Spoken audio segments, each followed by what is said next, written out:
Kilalanin natin ang mga star players na maaaring maitrade after ng PBA 49 Commissioner's Cup para sa 2025 PBA All-Filipino Cup. Top 5, Jeron Teng. Si Teng nga ay nag-sign sa SMB last PBA 48 Commissioner's Cup ng 2 years contract. Matapos nga ang ilang taong paglalaro sa Alaska at Converge, ay lumipat ang team captain nila sa powerhouse team na San Miguel Beermen. Pero dahil loaded nga ang lineup ng SMB, ay madalang nga siyang nagagamit dito.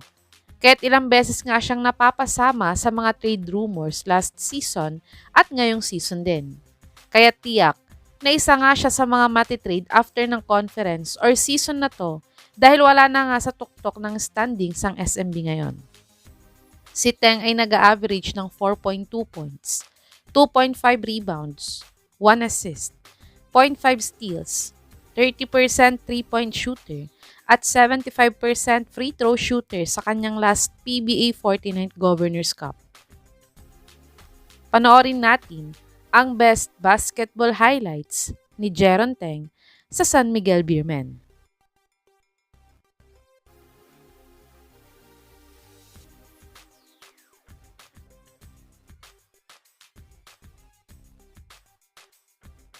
Top 4, Maverick Ahanmisi.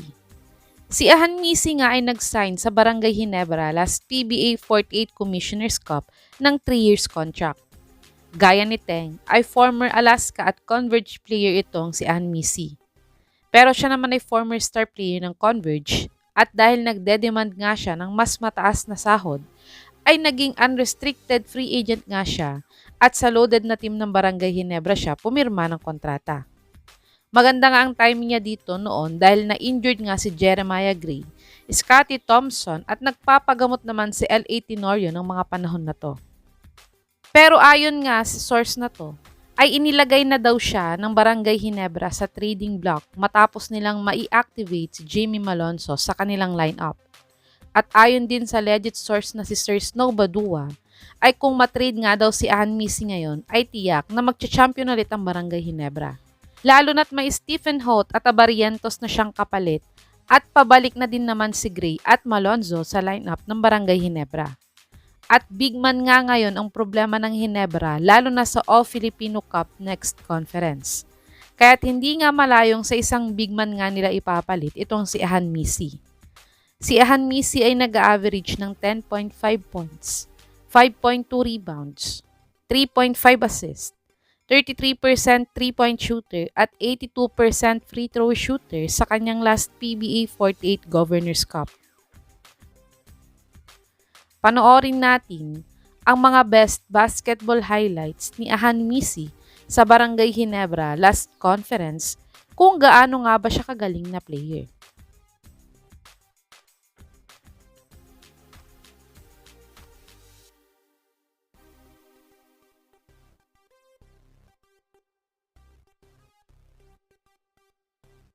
Top 3, Mikey Williams.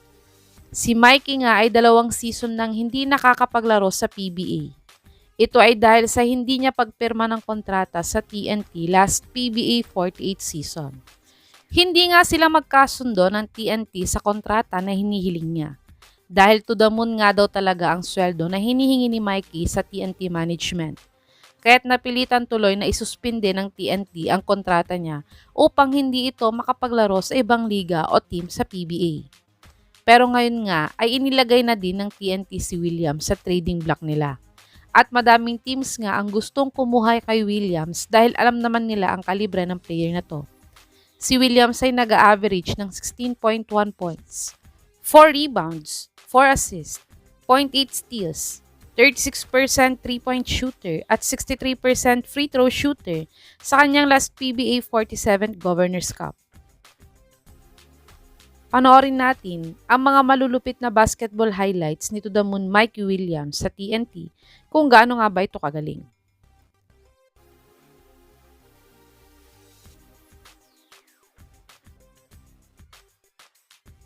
Top 2, Christian Standhardinger. Si Standhardinger nga ay former player ng Barangay Ginebra at kalaunan ay na-trade sa Terra Firma Jeep bago mag-umpisa ang PBA 49th season. Naglaro pa naman siya ng ilang games sa Governors Cup. Pero nagka-injury nga siya bago matapos ang Governor's Cup, kaya hindi na niya tatapos ang conference na to. Ngunit, nitong Commissioner's Cup nga ay tila wala ng partisipasyon si Stan sa mga pag-eensayo ng team niya. Kaya't biglaan na lamang siyang nag-anunsyo ng pagre-retiro niya sa PBA. Pero ayon nga kay Commissioner Willie Marshall, ay hindi nga daw ito maaari dahil kahit na matapos daw ang kontrata ni Bulldozer sa Jeep, ay nasa sa kanila pa din ang rights niya dahil restricted free agent pa din daw to. At ang dalawang teams nga na interesado kay si Stan kung sakaling ayaw niya nang lumaro sa Jeep ay itong Magnolia Hotshots sa TNT Tropang Giga. Si Stan Hardinger ay nag-a-average ng 15.2 points, 8.4 rebounds, 3 assists, 52 field goal percentage at 50% free throw shooter sa kanyang last PBA 49th Governors Cup. Panoorin natin ang mga best basketball highlights ni Bulldozer sa Terra Firma Jeep last conference kung ganun pa din ba siya maglaro gaya ng dati.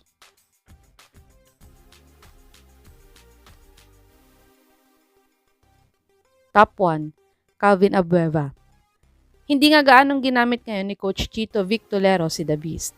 Kahit madami nga ang nagtatanong kung may injury nga ito ngayong conference. Pero ito ay dahil bumababa na nga ang laro ni Abueva every conference nang mapunta siya sa Magnolia. Pero madami nga ang nagsasabi na fans na hindi daw talaga fit si The Beast sa sistema ni Coach Chito. At last season nga ay muntikan na din na trade itong si Abueva. Pero hindi lang natuloy dahil umabot sila sa PBA Finals last Commissioner's Cup. At ayon nga sa source na to, ay ilalagay na daw nila si Abueva sa trading block after ng conference na to. At tiyak na madaming teams nga ang mag-i-inquire sa Magnolia upang makuha si The Beast. Si Abueva ay nag-a-average ng 7.2 points, 6.8 rebounds, 2 assists, 35 field goal percentage at 76% free throw shooter sa kanyang last PBA 49th Governors Cup. Panoorin natin ang mga best basketball highlights ni The Beast last conference kung gaano na lang ba siya kagaling na player ngayon.